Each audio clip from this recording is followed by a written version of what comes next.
Multi भेन्यूमा चाहिँ हाम्रो NPL गर्छु अर्को वर्ष मेबी त्यो धनगढी हुन्छ भनेर मैले बोलिसकेँ।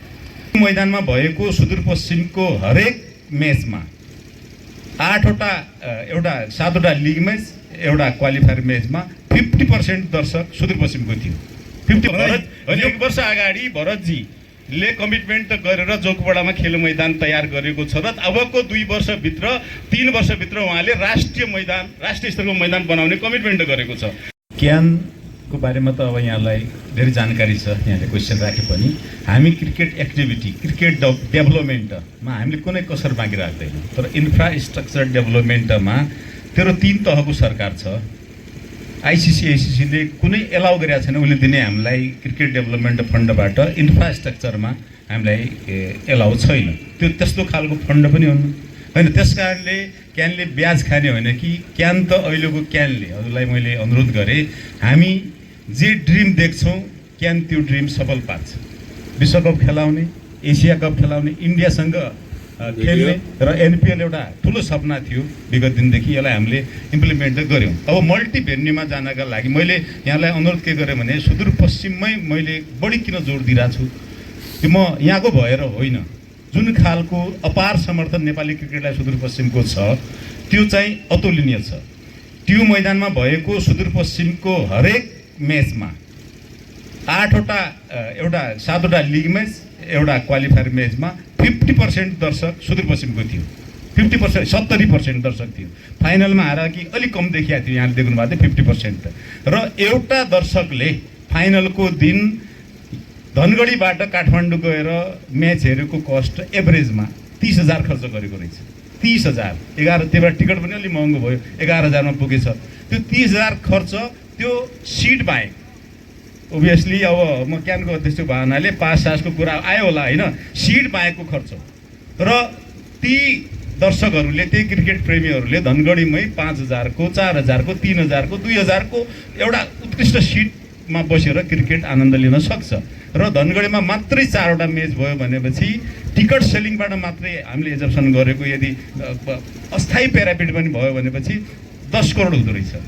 10 करोड मध्ये कमसेकम 5 करोड ओनरलाई बाँड्ने हो, कमसेकम त्यसको 50% क्यानले अरू ठाउँमा लगाएर 3 करोड त हामी त्यही फाबला मैदानमा त्यो इन्फ्रास्ट्रक्चरमा खर्च गर्न सक्छौँ या फार वेस्टको के अरे डेभलपमेन्टमा खर्च गर्न सक्छौँ, त्यति मात्रै। त्यो त टिकट सेलिङ मात्रै हो। अन्य एक्टिभिटी अन्य मैले भने एयरपोर्ट हामीसँग व्यवस्थित छ र होटेलको कुरामा अहिले प्रारम्भिक रूपमा बिस्तारै सुधार भएको छ। योभन्दा पनि एकदमै कमसल होटल भएको ठाउँमा विश्वकप होइन कमसल ग्राउन्ड भएको ठाउँमा चाहिँ के अरे क्वालिफायरहरू भएको मैले संसारभरिका धेरै देशमा देखेको छु। मात्र इच्छा शक्ति र लोकल सपोर्ट र सेक्युरिटीको कुरा मात्रै हो भनेपछि मलाई लाग्दैन कि सुदूरपश्चिमले क्रिकेटका माध्यमबाट खेल पर्यटनका माध्यमबाट खेलसँग धार्मिक पर्यटनलाई जोडेर पनि मलाई लाग्छ एउटा एक खालको टेवा समग्र हाम्रो यो प्रदेशको इकोनोमीलाई बलियो बनाउन मद्दत गर्छ भन्ने कुरामा म विश्वस्त छु। खेल क्षेत्रमै लागेर बाँचिरहने भने त्यो राम्रो जिन्दगीको कुरा गर्दैछु म। अवस्था खेलाडीको अहिले पनि छैन, तपाईँ स्वीकार्नुहुन्छ?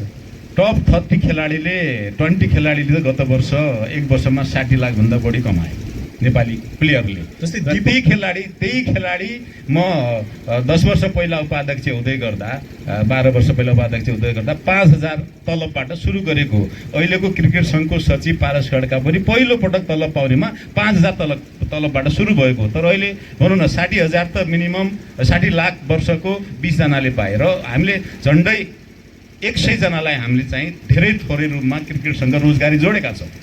जस्तै खेल क्षेत्रको कुरा गर्ने दीपक विष्टपछि सुदूरपश्चिममा अर्को कीर्तिमानी खेलाडी जन्मेन।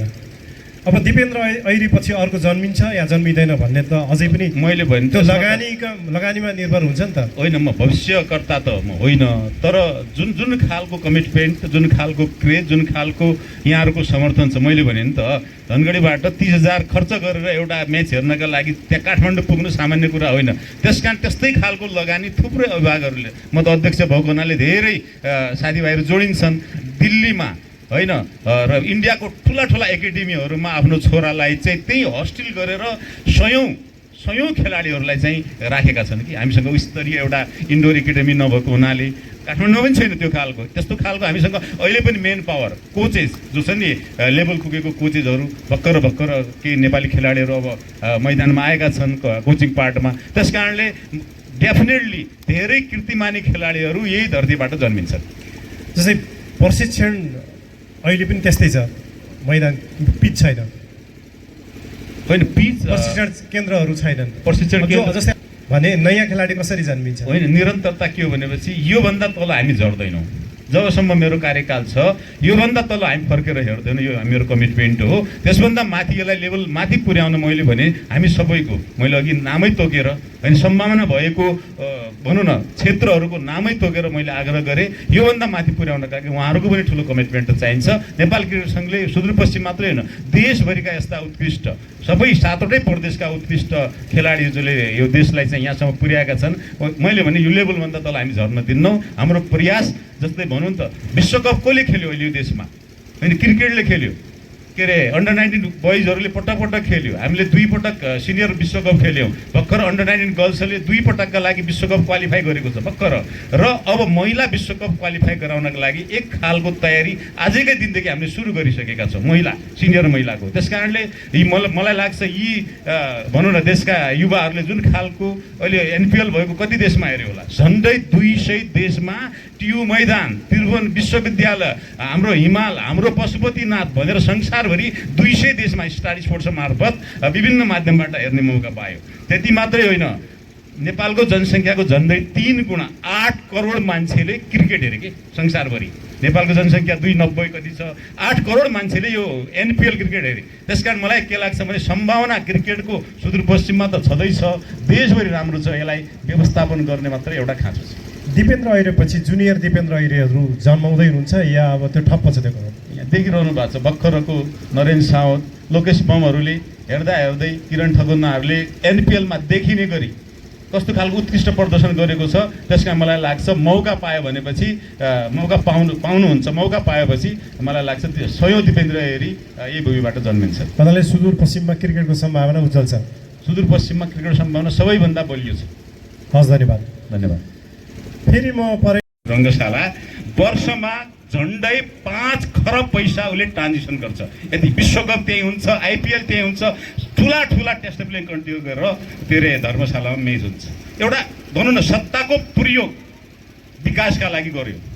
तिनै अहिले आफ्नो व्यक्तिगत पनि उहाँले चाहिँ राजनीतिक रूपमा पनि मैले युवा नेताहरूलाई अनुरोध गरेँ 5औँ पटक मभन्दा 4 वर्ष कान्छो हुनुहुन्छ, 5औँ पटक अहिले इन्डियाको सांसद बन्नु भएको छ।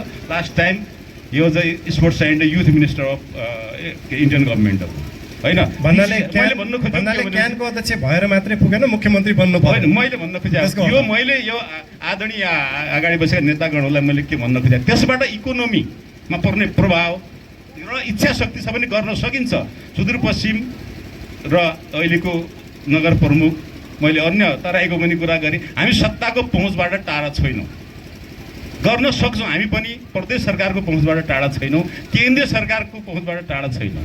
स्पेसली हामीले पनि चाह्यौँ भनेपछि त्यो हुन सक्ने सम्भावना। एकातिर हामीसँग त्यत्रो जनशक्ति, सबैभन्दा ठुलो कन्ट्रिब्युसन यो देशलाई चाहिँ सुदूरले गरेको छ र हामी पूर्वाधारमा हामी किन चुप्प लाग्ने? सम्भावना छ भनेर आशा गरेर बसिराख्ने हो कि लिने हो, खोज्ने हो, या आफै सम्भावना पैदा गर्ने हो? यो मेरो खास गरेर सल्लाह। मैले अस्ति एउटा इन्टरभ्यूमा के भनेपछि मल्टी भेन्यूमा चाहिँ हाम्रो एनपिएल गर्ल्सहरूको वर्ष मेबी त्यो धनगढी हुन्छ भनेर मैले बोलिसकेँ। यसको अर्थ के हो भने नेपाल क्रिकेट सङ्घले म अध्यक्ष हजुर खुट्टा उचालिसकेँ धनगढीमा एनपिएल गर्छु भनेर। तर त्यो मैले मात्रै चाहेर सम्भव हुँदैन, 3 जनाले चाहेर सम्भव हुन्छ।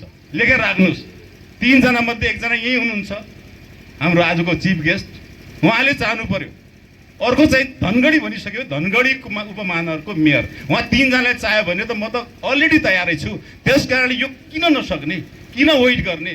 सजिलो छ तरिका। त्यसकारण यो कुरालाई सिरियसली लिनुभयो भनेपछि धनगढीको नगर प्रमुख हुनुहुन्न, अस्वस्थ हुनुहुन्छ, म उहाँको स्वास्थ्य लाभ कामना गर्छु। अहिले मैले 4वटा नगर प्रमुखहरूलाई मैले यही मञ्चबाट एक स्पेसिफिकली होइन रिस नमान्नु होला, धनगढीको, अत्तरियाको अनि झलारीको र कञ्चनपुर के अरे भीमदत्तको 4 जना मेयरले चाह्यो भनेपछि के अरे क्रिकेट पूर्वाधार मात्रै होइन, क्रिकेट का माध्यमबाट इकोनोमी, पर्यटन र सुदूरपश्चिमको आर्थिक समुन्नति हुन सक्छ यहाँहरूले चाहनुभयो भनेपछि यसलाई मैले पैसा मागेको होइन, तर यो भोलिको दिनमा 3 वर्षपछि तपाईँहरू अर्कोमा जाँदै गर्दाखेरि लाग्न सक्छ यसले पनि ठिक्क भनेको होला भनेर तपाईँहरूलाई अलिकति चित्त दुख्न सक्छ। त्यसकारण मेरो आग्रह के हो भनेपछि चाह्यो भने सम्भावना छ र म भरतजीलाई त मैले यो तपाईँले भन्नुभयो कि साँच्चीकै भनेको भरत 1 वर्ष अगाडि भरतजीले कमिटमेन्ट गरेर जोगबडामा खेल मैदान तयार गरेको छ र अबको 2 वर्षभित्र 3 वर्षभित्र उहाँले राष्ट्रिय स्तरको मैदान बनाउने कमिटमेन्ट गरेको छ। र मैले पनि मेरो कार्यकाल हुँदै गर्दा राष्ट्रिय स्तरको ठुलो प्रतियोगिता जोगबुढामै गर्ने भनेर मैले पनि कमिटमेन्ट गरेको। त्यस्तो कमिटमेन्टका साथ अगाडि बढ्नु पर्यो सबैले। मैले पनि आफू यहाँहरू सबैजना आफ्नो दायित्व निर्वाह गर्दाखेरि अलिकति दिन नकाट्ने हिसाबले देखिने गरी काम गर्यो भनेपछि मलाई सुदूरपश्चिम मात्रै होइन, हाई अल्टिट्युड मैले खप्तड त्यो के अरे हाम्रो चाहिँ खण्डेश्वरीमा मजाले क्रिकेट हुन्छ, मजाले क्रिकेट गर्न सकिन्छ, हेलिकप्टर बुक गरेर विदेशी आएर खेल्ने ठाउँ छ। यो कुरा सम्भावना भनेको आखिर इकोनोमीसँग जोडिने हो होइन। मैले फेरि एउटा थपेँ, मैले अलिक समय बढी लिएँ। इच्छा शक्ति छ भने कसरी हुन्छ भनेपछि भरतपुर मैले नाम लिनुपर्छ काम गर्ने। भरतपुरको मेयरले अहिले 1 अरबको त्यहाँ टेन्डर भएको छ उनकै पहलमा।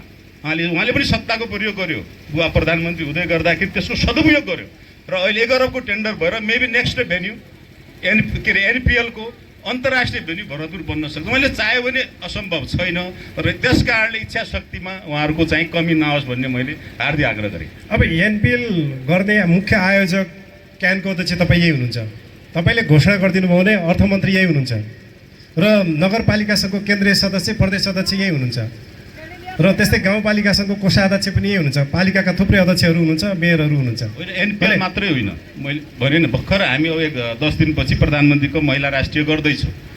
एनपिएल मात्रै होइन, अन्य देशको हामी चाहिँ छिमेकी देशको टिमहरूलाई कुन स्तरमा यहाँ फबलामा कुनै पूर्वाधार छैन, बाहिरी पूर्वाधार छैन, के अरे कबडहल कञ्चनपुरको मैदानमा हिजो मात्रै गएर कमसेकम यस्तै अवस्था रह्यो भने 3 वर्ष राष्ट्रिय प्रतियोगिता गर्न सकिनु भएर मै बोलेर आएँ।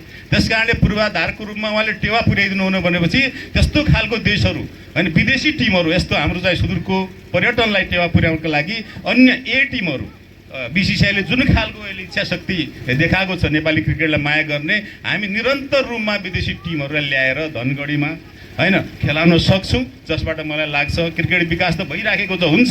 हाम्रै भाइहरू जो 28 जना हामीले धेरै गरेर होइन कि उहाँहरू इन्डिया गएर सिकेर आमा बुवाले लगानी गरेर उहाँ दक्ष हुनुभएको हो। त्यस कारणले त्यो दक्ष हुने स्थान धनगढी मोहिनगर या परशुराम नगरपालिका बन्नु पर्यो, अन्य नगरपालिका बन्नु पर्यो भन्ने मात्रै हो। हस्, धन्यवाद। एकछिनपछि फेरि पर्खिनेछु तपाईँतर्फ। अब म लाग्दैछु